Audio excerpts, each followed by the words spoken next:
Intermediate fasting അല്ലെങ്കിൽ ഇടവിട്ടുള്ള ഉപവാസം. എന്താണ് ഇൻ്റർമീഡിയറ്റ് ഫാസ്റ്റിംഗ്? ഇൻ്റർമീഡിയറ്റ് ഫാസ്റ്റിംഗ് എന്ന് പറഞ്ഞാൽ പേര് കേൾക്കുമ്പോൾ തന്നെ ഇടവിട്ടുള്ള ഉപവാസം. അതായത് എന്ത് ഭക്ഷണം കഴിക്കണം എന്നതിനേക്കാൾ പ്രാധാന്യം എപ്പോൾ കഴിക്കണം, ഏത് ടൈമിലാണ് കഴിക്കേണ്ടത് എന്നതിനാണ്. അപ്പം ഇവിടെ എന്ന് പറഞ്ഞിട്ടുണ്ടെങ്കിൽ നമ്മൾ ഒരു പ്രത്യേക ടൈമിൽ, ഒരു പീരീഡ് ഓഫ് ടൈമിൽ നമ്മൾ ഭക്ഷണം കഴിക്കുന്ന ഒരു ആക്റ്റീവ് ഫേസും ബാക്കി ടൈമിൽ നമ്മൾ ഒരു ഉപവാസം അല്ലെങ്കിൽ ഒരു ഇനാക്റ്റീവ് ഫേസ്.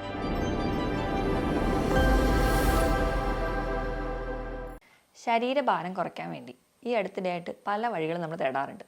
അതിൽ ഇപ്പോൾ കോമൺ ആയിട്ട് അല്ലെങ്കിൽ ഏറ്റവും പ്രചാരത്തിലുള്ള ഒന്നാണ് ഇൻ്റർമീഡിയറ്റ് ഫാസ്റ്റിംഗ്. എങ്ങനെയാണ് ഇൻ്റർമീഡിയറ്റ് ഫാസ്റ്റിംഗ് ചെയ്യേണ്ടത്, അതെങ്ങനെ ചെയ്യുമ്പോഴാണ് കൂടുതൽ എഫക്റ്റീവായി കിട്ടുക, എന്തൊക്കെ ഭക്ഷണങ്ങളാണ് അവോയ്ഡ് ചെയ്യേണ്ടത് എന്നൊക്കെ നമുക്ക് ഡീറ്റെയിൽ ആയിട്ട് നോക്കാം. ഞാൻ ഡോക്ടർ പ്രിയ, Q1B ഹെൽത്ത് കെയറിലെ ഹോമിയോപ്പതിക് ഫിസിഷ്യനാണ്. ഇൻ്റർമീഡിയറ്റ് ഫാസ്റ്റിംഗ് അല്ലെങ്കിൽ ഇടവിട്ടുള്ള ഉപവാസം. എന്താണ് ഇൻ്റർമീഡിയറ്റ് ഫാസ്റ്റിംഗ്? ഇൻ്റർമീഡിയറ്റ് ഫാസ്റ്റിംഗ് എന്ന് പറഞ്ഞാൽ പേര് കേൾക്കുമ്പോൾ തന്നെ ഇടവിട്ടുള്ള ഉപവാസം. അതായത് എന്ത് ഭക്ഷണം കഴിക്കണം എന്നതിനേക്കാൾ പ്രാധാന്യം എപ്പോൾ കഴിക്കണം, ഏത് ടൈമിലാണ് കഴിക്കേണ്ടത് എന്നതിനാണ്.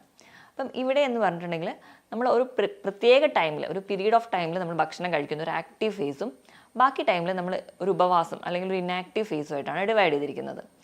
കൂടുതൽ നമ്മൾ ഒരു ഉദാഹരണം വെച്ച് നോക്കുകയാണെങ്കിൽ നമ്മൾ ഭക്ഷണം കഴിക്കുന്നത് ഒരു 8 മണിക്കൂറൊക്കെ ആക്കി കൺട്രോൾ ചെയ്യാം. അതായത് ഇപ്പോൾ രാവിലെ ഒരു 11 മണി മുതൽ വൈകിട്ട് 6 മണി വരെയുള്ള ഒരു ടൈം, ആ ഒരു ടൈമിൽ നമുക്ക് ഫുഡ് കഴിക്കാം.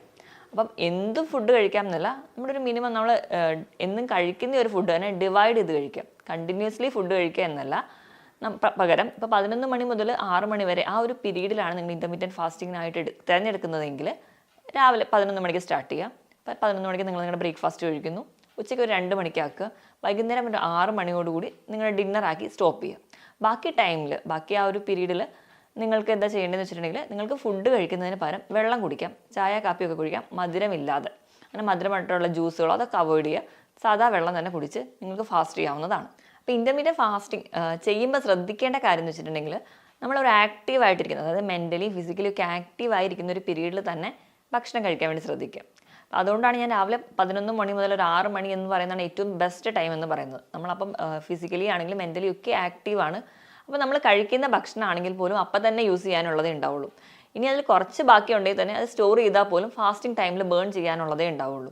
അപ്പോൾ എപ്പോഴും ഈ ഒരു ടൈം തിരഞ്ഞെടുക്കാൻ വേണ്ടി ശ്രദ്ധിക്കുക. ഇപ്പം തുടക്കക്കാരാകുമ്പോൾ തന്നെ നമ്മൾ കറക്റ്റായിട്ട് രാവിലെ 8 മണിക്ക് ബ്രേക്ക്ഫാസ്റ്റ് കഴിക്കുന്നു, ഉച്ചയ്ക്ക് 1 മണിക്ക് ഫുഡ് കഴിക്കുന്നു, അങ്ങനെ അതിൻ്റെ ഇടയിലൊക്കെ കഴിക്കുക, ഇടയ്ക്കൊരു മീൽ ടൈം, ഡിന്നർ അങ്ങനെയൊക്കെ കൃത്യമായി കഴിച്ചുകൊണ്ടിരിക്കുന്നവരാണെങ്കിൽ പെട്ടെന്ന് ഞാൻ ഈ പറയുന്നതെല്ലാം സ്കിപ്പ് ചെയ്ത് 11 മണിയിലോട്ട് കൊണ്ടുവരാനോ അല്ലെങ്കിൽ ഈ ഒരു ടൈം ഗ്യാപ്പിലോട്ട് കൊണ്ടുവരാൻ വളരെ ബുദ്ധിമുട്ടായിരിക്കും. അപ്പം അങ്ങനെയുള്ളവരാണെങ്കിൽ സ്റ്റാർട്ട് ചെയ്യുമ്പോൾ ഒരു 10 മണിക്കൊക്കെ ആക്കുക നിങ്ങളുടെ ബ്രേക്ക്ഫാസ്റ്റ്, സ്റ്റോപ്പ് ചെയ്യുമ്പോൾ എൻഡ് ചെയ്യുന്ന ടൈം എന്ന് പറഞ്ഞാൽ ഒരു 8 മണി, ആ ഒരു ഡ്യൂറേഷനിൽ സ്റ്റാർട്ട് ചെയ്യുക. പതുക്കെ ആ ഫുഡ് കഴിക്കുന്ന ഗ്യാപ്പ് കുറച്ചുകൊണ്ട് വരിക, ഫാസ്റ്റിംഗ് ടൈം കൂട്ടിക്കൊണ്ട് വരിക. അങ്ങനെ ചെയ്യുകയാണെങ്കിൽ ഒരു പരിധി വരെ നിങ്ങൾക്ക് നല്ല ഹെൽത്തി ആയിട്ട് ഇൻ്റർമീഡിയറ്റ് ഫാസ്റ്റിംഗ് ചെയ്യാനും പറ്റും. അതിൻ്റെ മറ്റു ഗുണങ്ങൾ നമുക്ക് കൃത്യമായി കിട്ടുകയും ചെയ്യും. ഇനി ഇൻ്റർമീഡിയറ്റ് ഫാസ്റ്റിംഗ് എന്ന് പറഞ്ഞാൽ പല രീതിയിൽ നമുക്ക് ചെയ്യാം. ഏറ്റവും ഒന്നാമത്തെ ഒരു പാറ്റേൺ എന്ന് പറഞ്ഞാൽ 16/8. അതാണ് ഞാൻ നേരത്തെ പറഞ്ഞിട്ടുള്ള 16 മണിക്കൂർ നിങ്ങൾ ഫാസ്റ്റ് ചെയ്യുക അല്ലെങ്കിൽ ഉപവസിക്കുക, 8 മണിക്കൂർ നിങ്ങൾ ആക്റ്റീവായിട്ട് ഫുഡ് കഴിക്കുക. ഇനി രണ്ടാമത്തെ ഒരു ടൈപ്പ് എന്ന് പറഞ്ഞിട്ടുണ്ടെങ്കിൽ ആഴ്ചയിൽ 7 ദിവസമുണ്ട്. അതിൽ 5 ദിവസം നിങ്ങൾ ആക്റ്റീവായിട്ട് ഫുഡ് കഴിക്കുക, 2 ദിവസം ഫാസ്റ്റ് ചെയ്യുക. ഈ 2 ദിവസം എന്ന് പറയുന്നത് അടുപ്പിച്ചാവരുത്, ഇടവിട്ടുള്ള കുറച്ച് ഗ്യാപ്പ് ഇട്ടുള്ള 2 ദിവസം തിരഞ്ഞെടുക്കുക. ഒരു ഉദാഹരണം ഇവിടെ പറയുകയാണെങ്കിൽ ഫാസ്റ്റ് ചെയ്യേണ്ടത് എങ്ങനെയാണെന്ന് വെച്ച് കഴിഞ്ഞാൽ, നിങ്ങൾ ഒരു ഉദാഹരണത്തിന് തിങ്കളാഴ്ച രാത്രി ഡിന്നറോടുകൂടി ഫുഡ് സ്റ്റോപ്പ് ചെയ്തു. ഫാസ്റ്റ് ചെയ്യുന്നവരാണെങ്കിൽ ചൊവ്വാഴ്ച കംപ്ലീറ്റ്ലി ഫാസ്റ്റ് ചെയ്യുക, ചൊവ്വാഴ്ച രാത്രി മാത്രമേ നിങ്ങൾക്ക് അടുത്ത ഫുഡ് സ്റ്റാർട്ട് ചെയ്യാൻ പറ്റുള്ളൂ. അപ്പോൾ ഇങ്ങനെ ചെയ്യുമ്പോൾ നിങ്ങൾ കംപ്ലീറ്റ്ലി ഫുഡ് അവോയ്ഡ് ചെയ്യണമെന്ന് പറയില്ല. ദിവസവും ഒരു 1200 കലോറിയാണ് നിങ്ങൾ ഫുഡ് കഴിച്ചിരുന്നെങ്കിൽ ഒരു 600 കലോറിയിലോട്ട് നിങ്ങൾക്ക് കൊണ്ടുവരാം. അതിനിടയിൽ ധാരാളം വെള്ളവും കുടിക്കാം. ഇപ്പോൾ നിങ്ങൾ ചൊവ്വാഴ്ച ഫാസ്റ്റ് ചെയ്തു, ഉടനെ തന്നെ ബുധനാഴ്ച കൂടി ഫാസ്റ്റിംഗ് എടുക്കാതെ 2 ദിവസം കഴിഞ്ഞ് അല്ലെങ്കിൽ സാറ്റർഡേ ഒക്കെ ആകുമ്പോൾ ശനിയാഴ്ച ആകുമ്പോഴത്തേക്ക് വേണമെങ്കിൽ നിങ്ങൾക്ക് ഒന്നും കൂടി ഫാസ്റ്റ് ചെയ്യാം. അപ്പോൾ ആഴ്ചയിൽ 2 ദിവസം ഫാസ്റ്റിംഗ് ആവും. അങ്ങനെ ഒരു പാറ്റേൺ ഉണ്ട്. ഇനി മൂന്നാമത്തെ ഒരു പാറ്റേൺ എന്ന് പറഞ്ഞാൽ ഓൾട്ടർനേറ്റ് ഡേയ്സ്, അതായത് ഇടവിട്ടുള്ള ദിവസങ്ങൾ നിങ്ങൾക്ക് ഫാസ്റ്റ് ചെയ്യാം. ഇതാകുമ്പോൾ ഒരു ദിവസം ഭക്ഷണം കഴിക്കുന്നു, ഒരു ദിവസം ഫാസ്റ്റ് ചെയ്യുന്നു, അങ്ങനെ ഒരു രീതിയാണ്. പക്ഷേ ഈ ഒരു ഫാസ്റ്റിംഗ് എന്ന് പറഞ്ഞാൽ അത്ര ഹെൽത്തി ഒന്നുമല്ല. ഇപ്പോൾ ഡയബറ്റീസ് അല്ലെങ്കിൽ അസിഡിറ്റിയുടെ പ്രശ്നം, സ്ട്രെസ് ഒക്കെ ഉള്ളവരാണെങ്കിൽ ഈ ഒരു ഫാസ്റ്റിംഗ് ചെയ്യുകയാണെങ്കിൽ നിങ്ങൾക്ക് ബുദ്ധിമുട്ടുകളൊക്കെ കുറച്ച് കൂടാൻ ചാൻസ് ഉണ്ട്. അപ്പം ഏറ്റവും ബെസ്റ്റ് എന്ന് പറയുമ്പോൾ 16-8 മണിക്കൂർ അല്ലെങ്കിൽ ആ ഒരു പാറ്റേൺ ആയിട്ട് ഏറ്റവും ബെസ്റ്റായിട്ട് പറയുന്നത്. ഇപ്പോൾ ഇൻ്റർമീഡിയറ്റ് ഫാസ്റ്റിംഗ് ഞാൻ ഈ പറഞ്ഞ ഒരു ടൈം, അല്ലെങ്കിൽ ഞാൻ കൂടുതലും ഈ ഒരു 11 മണി മുതൽ 6 മണി എന്നുള്ള ഒരു ടൈം പറയുമ്പോൾ ചിലപ്പോൾ എല്ലാവർക്കും അത് പോസിബിൾ ആയിരിക്കില്ല.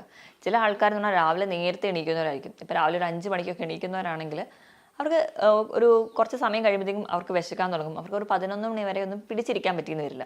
അപ്പം അങ്ങനെയുള്ളവർക്ക് അവരുടെ ടൈം, അവരുടെ ആ ഒരു എണീക്കുന്ന ടൈം അല്ലെങ്കിൽ അവരെപ്പോഴാണ് കിടക്കുന്നത് ആ ഒരു ടൈമൊക്കെ വെച്ചിട്ട് അവർക്ക് ഷെഡ്യൂൾ ചെയ്തെടുക്കാവുന്നതേ ഉള്ളൂ. ഇപ്പം 5 മണിക്ക് എണീക്കുന്ന ഒരാളാണെങ്കിൽ 7 മണിക്ക് അവർക്ക് ബ്രേക്ക്ഫാസ്റ്റ് ആക്കാം. അങ്ങനെ അവർ ആ ഒരു ആക്റ്റീവ് ഫിസിക്കലി ഫുഡ് കഴിക്കുന്ന ടൈം എന്ന് പറഞ്ഞാൽ വൈകുന്നേരം 3 മണിയോടുകൂടി സ്റ്റോപ്പ് ചെയ്യാം. ചിലപ്പോൾ അവർ നേരത്തെ കിടന്നുറങ്ങുകയാണെങ്കിൽ അവർക്ക് ആ ഒരു കഴിച്ച ഫുഡ് കുറച്ചെങ്കിലും സ്റ്റോർ ചെയ്തിട്ടുണ്ടെങ്കിൽ അത് ബേൺ ചെയ്ത് പോകാനുള്ള സമയവും കിട്ടും.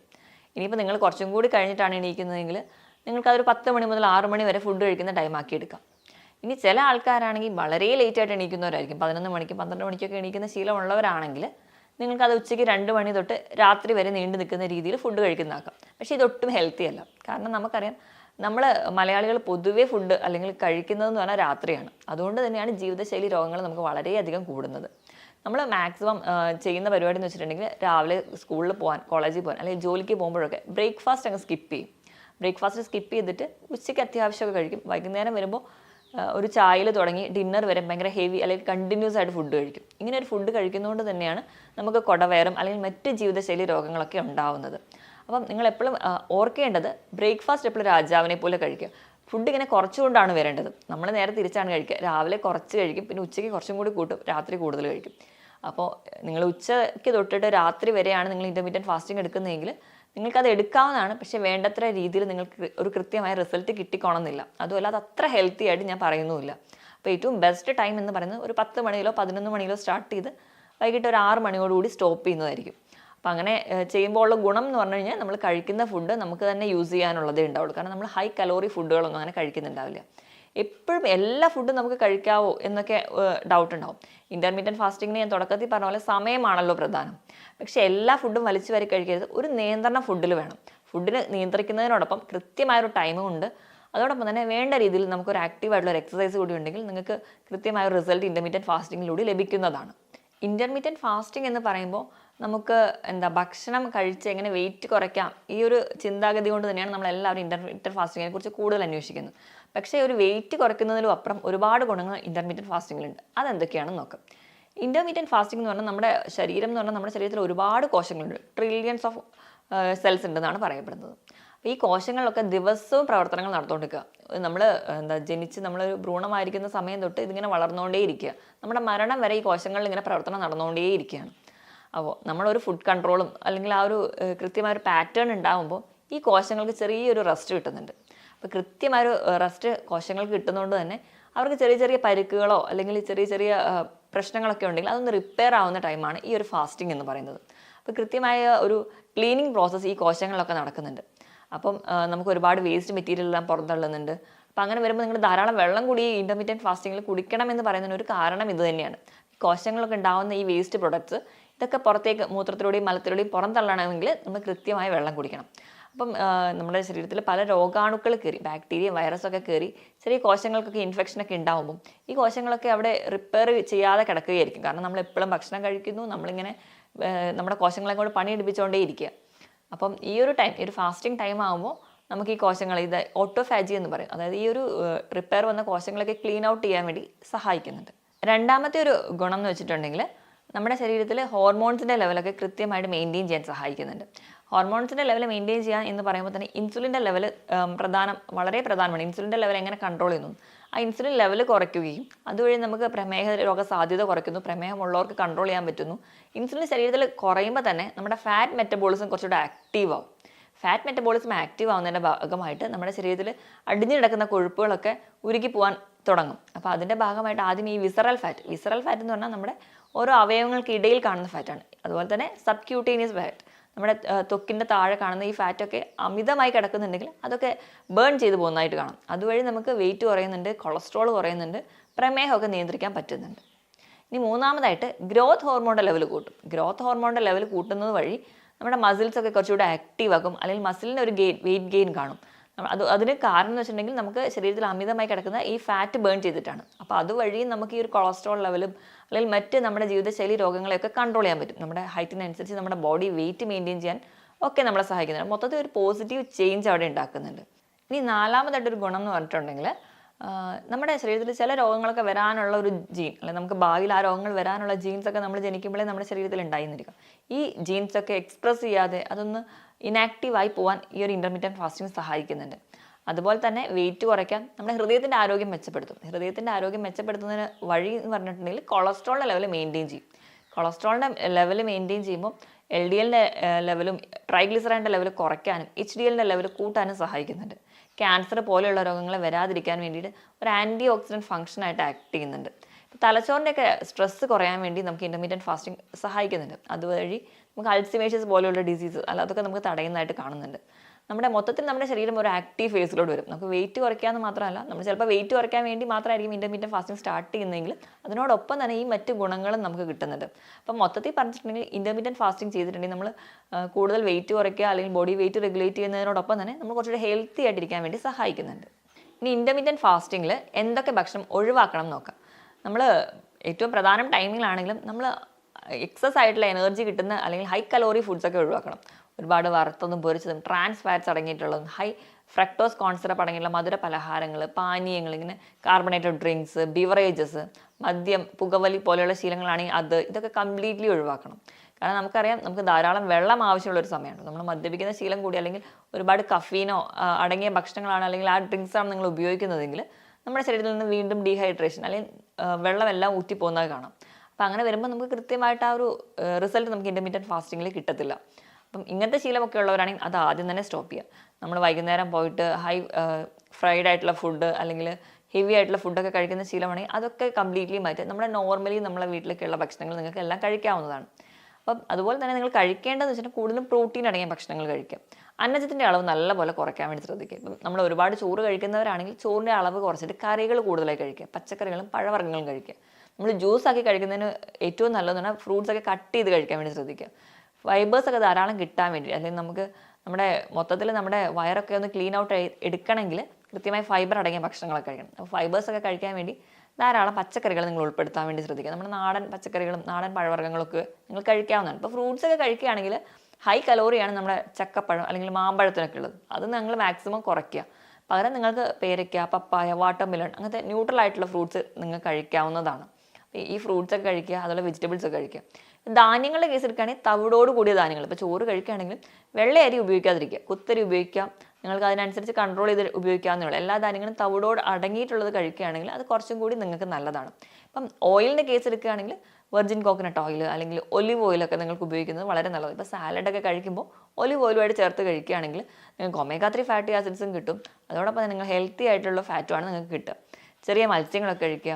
ഇപ്പോൾ റെഡ് മീറ്റൊക്കെ നിങ്ങൾ ഒഴിവാക്കുക. നിങ്ങൾക്ക് വൈറ്റ് മീറ്റ് അല്ലെങ്കിൽ ചിക്കനൊക്കെ നിങ്ങൾ കഴിക്കാവുന്നതാണ്. റെഡ് മീറ്റൊക്കെ കഴിക്കുമ്പോൾ വീണ്ടും ഒരു ഹൈ കലോറിയിലോട്ട് പോകും. അപ്പോൾ അതൊക്കെ ഒന്ന് കുറയ്ക്കുക. അപ്പോൾ മുട്ടയൊക്കെ ആണെങ്കിൽ 3-4 മുട്ടയുടെ വെള്ളയൊക്കെ കഴിക്കുന്നതിന് നിങ്ങൾക്ക് കുഴപ്പമൊന്നുമില്ല. നിങ്ങൾക്ക് അതൊക്കെ കഴിക്കാവുന്നതാണ്. ഒരുപാട് മധുരവും അല്ലെങ്കിൽ ഒരുപാട് ജ്യൂസസും ടിൻഡ് ഫുഡ് അല്ലെങ്കിൽ പ്രോസസ്സ് ചെയ്ത ഭക്ഷണങ്ങൾ, ഇപ്പോൾ ബർഗർ, പിസ്സ അങ്ങനെയൊക്കെയുള്ള ഭക്ഷണങ്ങൾ അതൊക്കെ ഒന്ന് കട്ട് ഔട്ട് ചെയ്താൽ മതി. നമുക്ക് നോർമലി നമ്മളെ വീട്ടിലൊക്കെയുള്ള ഭക്ഷണങ്ങൾ നിങ്ങൾക്ക് കഴിക്കാവുന്നതാണ്. പിന്നെ ഒരുപാട് പേർക്കുള്ള സംശയമാണ്, ഇൻ്റർമീഡിയറ്റ് ഫാസ്റ്റിംഗ് എല്ലാവർക്കും ചെയ്യാൻ പറ്റുമോ? എപ്പോഴും നമ്മുടെ ബോഡിയിൽ ഒരു ചേഞ്ച് വരുത്തുന്ന സമയത്ത്, അതിപ്പോൾ എന്ത് ചേഞ്ച് ആയിക്കോട്ടെ, നിങ്ങൾ നാളെ തൊട്ട് എക്സസൈസ് ചെയ്യാൻ പോവുകയാണ് അല്ലെങ്കിൽ നിങ്ങൾ വേറെ എന്തെങ്കിലും ഒരു മാറ്റം നമ്മുടെ ശരീരത്തിൽ വരുത്തുകയാണെങ്കിൽ അതിന് മുൻപ് ഒരു ഡോക്ടറുടെ കൺസൾട്ടേഷൻ എപ്പോഴും എടുക്കുന്നത് നല്ലതാണ്. നമ്മുടെ റുട്ടീനായിട്ട് ബിപിയും കൊളസ്ട്രോളും ഷുഗറും ഒക്കെ ചെക്ക് ചെയ്തതിന് ശേഷം മാത്രം, നിങ്ങൾ ഹെൽത്തി ആണെങ്കിൽ മാത്രമേ ഈ ഒരു മെത്തേഡിലൂടെ നമുക്ക് പോകാൻ പറ്റുള്ളൂ. അതോടൊപ്പം തന്നെ ഇപ്പോൾ ടൈപ്പ് 2 ഡയബറ്റീസ് അല്ലെങ്കിൽ ഹൈപ്പോഗ്ലൈസീമിയ, കാർഡിയാക് കംപ്ലയിൻസ്, ബിപിയുടെ കംപ്ലയിൻസ്, പ്രഗ്നൻ്റ് ആയിട്ടുള്ളവർ, മുലപ്പാൽ കൊടുക്കുന്ന അമ്മമാർ, ഇവരൊക്കെ ആണെങ്കിൽ അസിഡിറ്റിയുടെ കംപ്ലയിൻസ് ഉള്ളവർ, ഇവരൊക്കെ ആണെങ്കിൽ മാക്സിമം ഇൻ്റർമീഡിയറ്റ് ഫാസ്റ്റിംഗ് അത്ര നല്ലതല്ല. അപ്പം നിങ്ങൾക്ക് അങ്ങനെ ചെയ്യണം എന്ന് നിർബന്ധം ഉണ്ടെങ്കിൽ എപ്പോഴും ഒരു ഡോക്ടറുടെ കൺസൾട്ടേഷൻ എടുക്കുക, ഒരു ഡയറ്റീഷ്യൻ്റെ അഡ്വൈസ് എടുക്കുക, എന്നിട്ട് മാത്രം സ്റ്റാർട്ട് ചെയ്യാവുന്നതാണ്. നമ്മുടെ സ്വന്തം ഇഷ്ടപ്രകാരം നമ്മുടെ ബോഡിയിൽ എന്ത് ചേഞ്ച് വരുത്തിയിട്ടുണ്ടെങ്കിലും ചിലപ്പോൾ അത് നമ്മുടെ ബോഡിക്ക് അക്സെപ്റ്റ് ചെയ്യാൻ കുറച്ച് ടൈം വേണ്ടി വരും. അപ്പം ആ ഒരു ടൈമിൽ ഉണ്ടാകുന്ന ബുദ്ധിമുട്ടുകൾ നമുക്ക് ഓവർകം ചെയ്യണമെങ്കിൽ നമുക്ക് ആദ്യം തന്നെ ഒരു ഡോക്ടറുടെ അഡ്വൈസ് നേടുന്നത് നല്ലതാണ്. അപ്പോൾ നിങ്ങൾ ഇൻ്റർമീഡിയറ്റ് ഫാസ്റ്റിംഗ് ചെയ്യാൻ താല്പര്യമുള്ളവരാണെങ്കിൽ എപ്പോഴും ഡോക്ടറുടെ ഒരു കൺസൾട്ടേഷനൊക്കെ എടുത്ത് നിങ്ങളുടെ ഹെൽത്തൊക്കെ ഓക്കെ ആണോ എന്ന് നോക്കുക ചെയ്യണം. അതോടൊപ്പം തന്നെ നിങ്ങൾ ഇൻ്റർമീഡിയറ്റ് ഫാസ്റ്റിംഗ് ചെയ്യുന്നതിനോടൊപ്പം തന്നെ നിങ്ങൾ ഉറപ്പ് വരുത്തേണ്ടതാണ് കൃത്യമായൊരു ഉറക്കം നിങ്ങൾക്കുണ്ടെന്നാണ്. കൃത്യമായ ഉറക്കത്തിൻ്റെ പാറ്റേണും നിങ്ങളുടെ ഫുഡിൻ്റെ പാറ്റേണും ഒക്കെ ഒന്ന് ഫിക്സ് ചെയ്ത് വെക്കുക. നിങ്ങളുടെ ബയോളജിക്കൽ ക്ലോക്ക് എപ്പോഴും ആക്റ്റീവായിട്ട് തന്നെ നിർത്താൻ വേണ്ടി ശ്രദ്ധിക്കുക. കൃത്യസമയത്ത് ഉറങ്ങാനും ഉണരാനും ഒക്കെ ശ്രദ്ധിക്കുക.